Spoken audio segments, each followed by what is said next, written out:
Welcome. I'm Art Radke, the publisher of The Informed Entrepreneur, and we're here today with Brad Scott, the president and CEO of Cetan Corp. Welcome, Brad. Thank you, Art. I appreciate you taking the time to meet with us. It's always a delight to sit down with one of our very successful local business owners. I'm happy to be here. Excellent. Right, now, I know this is going to be a shock to you, but there are going to be a few people watching this video that have never heard of Cetan Corp before and doesn't know what they do. So if you don't mind, just share with us a little bit what Cetan Corp is. Sure. So we're an IT solutions provider. So specifically, we have two realms to our business, if you will. One of those is we resell software to large commercial and government entities. Then we actually do the implementations of that software. Okay, well, wonderful. And you're a relatively new business, about 5 years old, I believe. Correct. Can you just tell us, how did the idea of Cetan Corp come about, and that first year, what was that like? First year with every business is tough, but actually the idea came from, I worked for a large software company, and a lot of times decisions were made based on, say Wall Street, and not necessarily the customer's needs. So that was one of the things that I saw. And I went to work for another company that went through an acquisition, and then what I saw was kind of a focus away from the employee and as the individual, as a business as a whole. And that's really where I thought there was a better way to satisfy both of those things, having a positive impact on the customer as well as our employees in the community that we're surrounded by. Fantastic. Okay. And, I know that you're a veteran. Yes. Okay. Well, first of all, we appreciate that. Okay. Thank you for protecting us. Okay. Absolutely. But has that played a major role? I mean, is most of your business government work? I think it's a common assumption a lot of folks make since we're a veteran-owned Native American small business that most of our business is government contracts. Funny enough, 70% of what we do is all large commercial organizations. About 30% of that is government, and that's just really grown in, say, the past 18 to 24 months on the government side. Okay, very good. Because I know when people are also Native American. Sure. And I know when people hear Native American veteran, I guess you're not disabled, I guess. Are you? No. No, okay, because that's another designation. Right, absolutely. When people hear that, they just assume that most of that work is government work. And understandable. Yeah, very good. All right. Now, you started off, and was it just yourself at the beginning? Yeah, absolutely. June 21st, 2007, I incorporated, and it was just me for one employee for a couple of years. Really? Absolutely. So it's one of the things that kind of making that leap from a larger organization, talking to my wife to say, hey, this is what I want to do, but having that support element behind me to say, I trust you, and let's move forward. Yeah.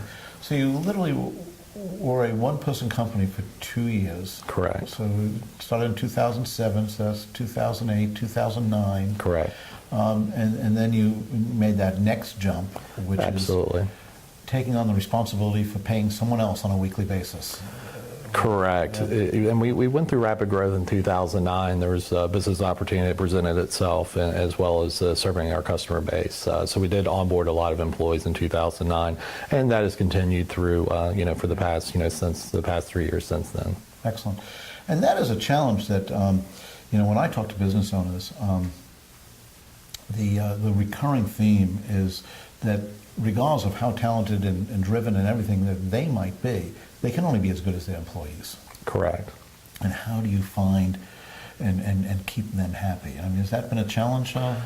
Sure. One of the things that we compete with, not only from a business perspective, but also from an employee, from finding and retaining employees, are large corporations. The reality is that large corporations, they have a very sweet set of benefits, and we match those, and sometimes we're even better, being that we pay 100% for health care, short-term disability, long-term disability, life insurance, 401k matching, et cetera, et cetera. So that is very taxing to the company from a financial perspective, but you can't look at it truly from a spreadsheet perspective. Really what we look at is an investment in our employees and really the future of the company. So that's been able to help us do that. Likewise, you're with any organization, we look for folks that are looking for a career and not necessarily a job until the next one comes along. So that's always a challenge that I think that all entrepreneurs face. Right. And And I think, and you've gone through this, so I'd be interested in your opinion, but, I think that's easier to do when you have, say, 20 employees than when you have 2. That, you talk about corporate culture. It's tough to talk about corporate culture when you're half of the total. Sure. Would you agree with that? Or? I think so. But what we've carried is from the beginning, since day one, is we've built the business where we want it to be, developing that culture, our internal IT infrastructure, our internal processes, all those things from day one. We've built that, so it has been easy to follow. In a sense, I don't want to say easy per se, but in a sense, it has been easier to follow versus trying to reinvent the wheel. On the back end. Right. Once the wrong culture's there. Correct. Then that's a real problem. Absolutely. Yeah. All right. Any particular challenges that you're facing, or that the general community, business community, is facing at this time? Well, I think right now, obviously, with upcoming elections, and I think a lot of us are concerned about where taxing and healthcare reform and all these things how they're going to affect the small business, and candidly, the small business is what's driving the economy. It's not large business that's doing that. So I think that's a challenge that we face. Spent a lot of time educating, myself and my key executives to ensure that we're ahead of the curve on that.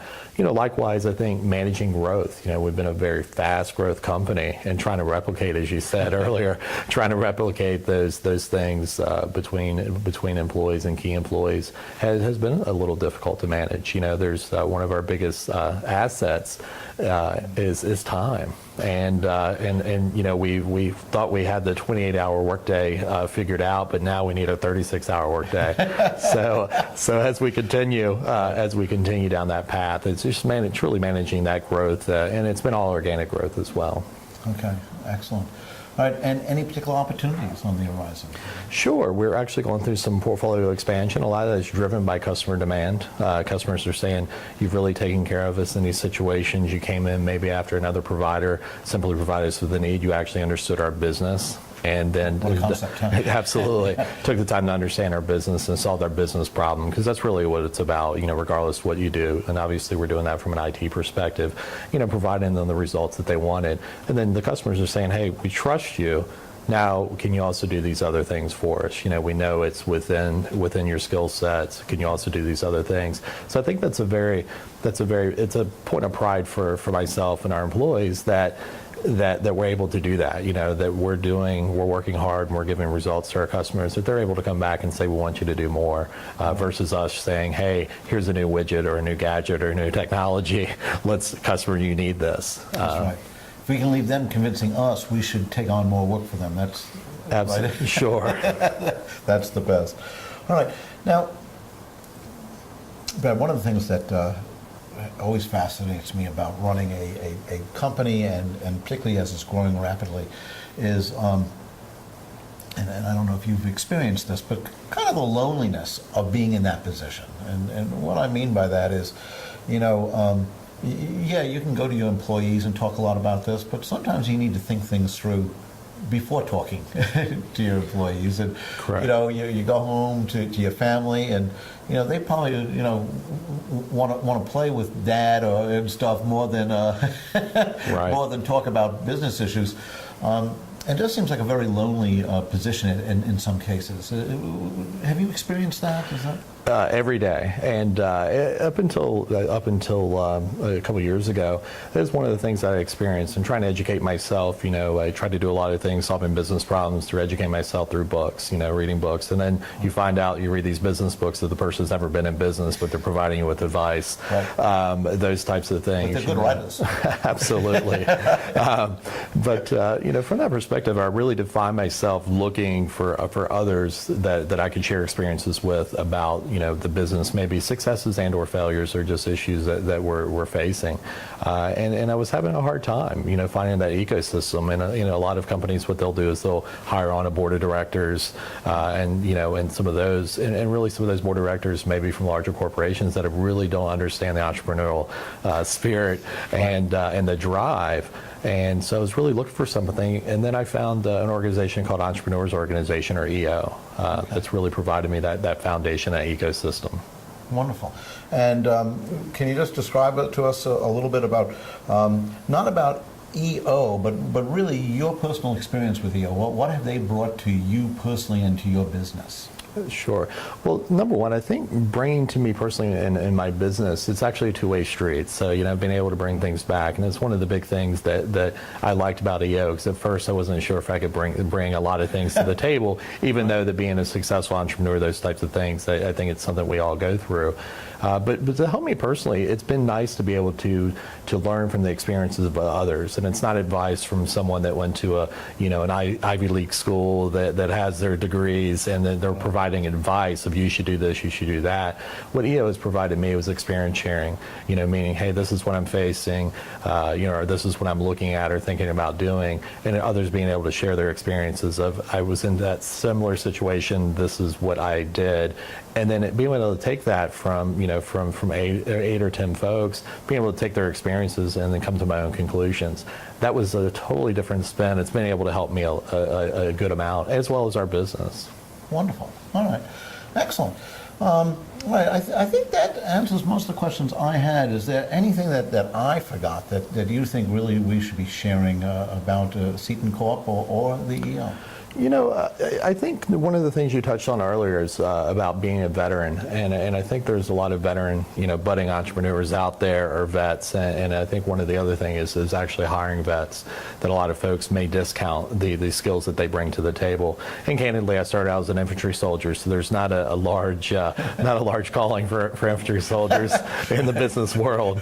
Well, sometimes we want a small competitor. Absolutely, maybe aggressive tactics would be one of those. But one of the things that I, as a young business person, didn't understand was some of those skills the military brought me about ownership and leadership at such a young age, being able to drive through diversity and be able to provide some of that direction and purpose to our key staff. So I think that's a big thing as folks that are entrepreneurs, or even as business owners that are looking to hire employees, that may be forgotten.